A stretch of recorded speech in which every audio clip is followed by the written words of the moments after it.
तुम्हा सर्वांचं माझ्या YouTube चॅनलमध्ये पुन्हा एकदा स्वागत आहे. तर आजच्या व्हिडिओमध्ये आपली इयत्ता 9वीची जी घटक चाचणी क्रमांक 2 होणार आहे.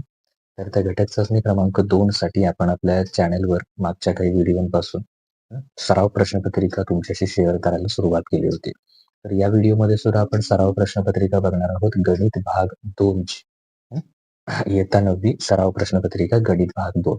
तर याच्यामध्ये आपण जी प्रश्नपत्रिका बघणार आहे त्यामुळे तुम्हाला साधारण परीक्षेमध्ये कसे प्रश्न येतील हे कळतील आणि परीक्षेची तयारी करत असताना हे प्रश्न आणि त्याचबरोबर यासारखे पाठ्यपुस्तकातले इतर प्रश्न यांची जर तुम्ही तयारी केली, फक्त हेच प्रश्न करू नका, तर यासारखे जे दुसरे प्रश्न आहेत पुस्तकामध्ये तर त्याचीही तयारी करा, जेणेकरून तुम्हाला त्याचा परीक्षेमध्ये नक्की उपयोग होईल.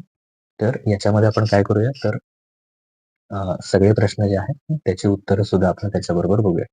आता बघा, ज्या चौकोनाच्या लगतच्या बाजूंच्या सर्व जोड्या एकरूप असतात त्या चौकोनाचं नाव काय? आता एखादा चौकोन आहे, त्याच्या जस्ट मिनिट, त्याच्या लगतच्या सर्व बाजू चौकोनाच्या एकरूप असतील.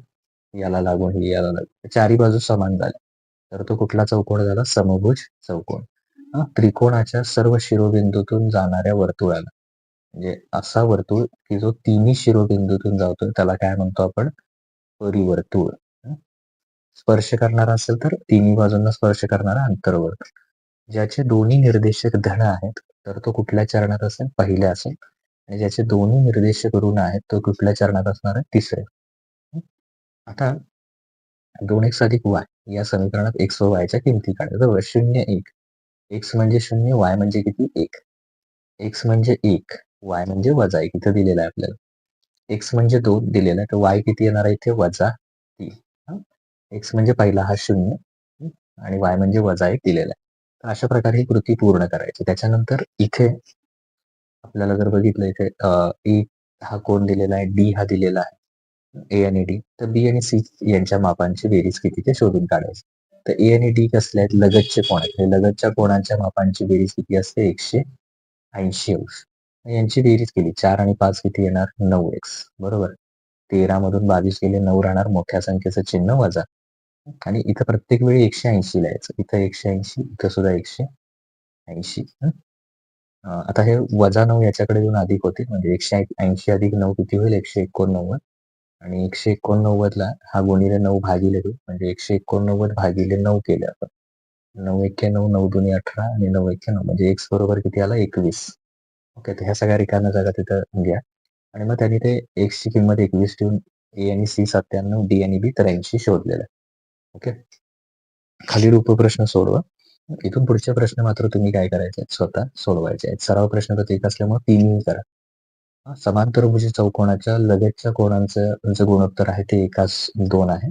तर समांतरभुज चौकोनाच्या सर्व कोणांचे मापे काढा. एका वर्तुळात, आता हे जे सगळे जे प्रश्न आहेत ते सराव संच मधले आहेत. त्याचा आपण वेगळा व्हिडिओ तयार केलेला आहे सराव संचाचा. तो तुम्ही डिस्क्रिप्शन मध्ये लिंक बघून सोडवू शकता.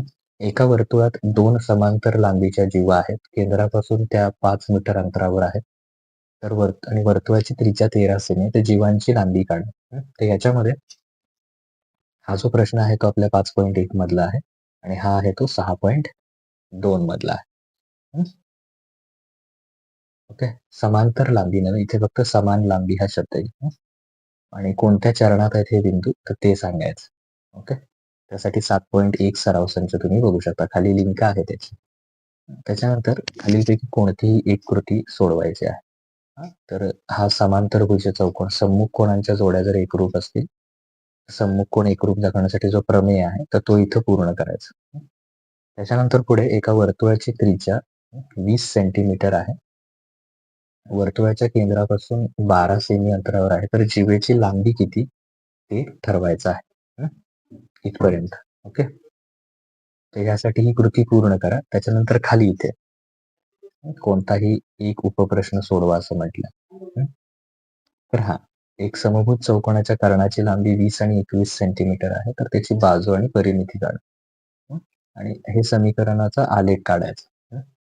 त्याच्यानंतर 4 गुणांचा प्रश्न. कोणतंही एक म्हटलं, पण सराव प्रश्नपत्रिका असल्यामुळे दोन्ही करा.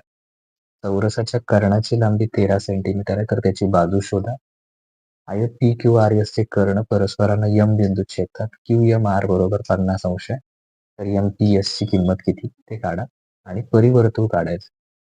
2 बाजू आणि कोन दिलाय. आधी त्रिकोण काढा आणि मग त्रिकोण काढून त्याच्या तिन्ही शिरोबिंदूतून जाणारं वर्तुळ काढा. ओके. म्हणजे परिवर्तुळ काढत असताना काय करायचं, बाजूचे लंबदुभाजक काढायचे आणि अंतर्वर्तुळ म्हटले की कोन दुभाजक. इथे तुमची जी 20 गुणांची प्रश्नपत्रिका आहे तर ती इथं पूर्ण होते गणित भाग 2 ची.